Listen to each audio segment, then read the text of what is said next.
প্রিয় দর্শক, আসসালামু আলাইকুম। আশা করি ভালো আছেন। আপনাদের স্বাগতম জানাচ্ছি। আমি মিসেস লাইলি আক্তার আর আপনারা দেখছেন স্কাইশিপ টিভির বিশেষ সংবাদ। নাটোর সদর হাসপাতাল থেকে চুরি হওয়া কন্যা শিশুটিকে উদ্ধার করেছে পুলিশ। শনিবার 10 জুন সকাল 8টার দিকে কুষ্টিয়ার খাজানগর এলাকা থেকে উদ্ধার করা হয়। এ সময় মূল অভিযুক্তকেও গ্রেফতার করা হয়।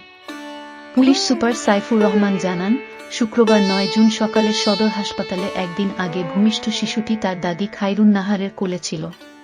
পরে বেলা 12টার দিকে নার্সের পোশাক পরিহিত এক নারী এসে ডাক্তার দেখানোর কথা বলে শিশুটিকে তার দাদির কোল থেকে নিয়ে যায়। পরে দীর্ঘ সময় ওই নার্স ফিরে না আসায় স্বজনরা শিশুটির খোঁজ করতে থাকেন।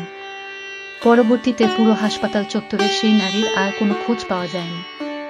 ঘটনার পরপরই সিসিটিভির ফুটেজ বিশ্লেষণ করে পুলিশের একাধিক টিম মাঠে নামে। টানা অভিযানে তথ্য প্রযুক্তির সহায়তায় শিশুটিকে উদ্ধার সহ মূল অভিযুক্তকে গ্রেফতার করা হয়েছে। শিশুটির পিতা নলডাঙ্গা উপজেলার খাজুরা মহিষডাঙ্গা গ্রামের বাসিন্দা মাহফুজুর রহমান জানান, সদ্য ভূমিষ্ঠ কন্যাকে হারিয়ে তারা সবাই পাগলপ্রায় হয়ে গিয়েছিলেন। সবার দোয়ায় ও আইন শৃঙ্খলা বাহিনীর তৎপরতায় তিনি হারানো মানিককে ফিরে পেয়েছেন।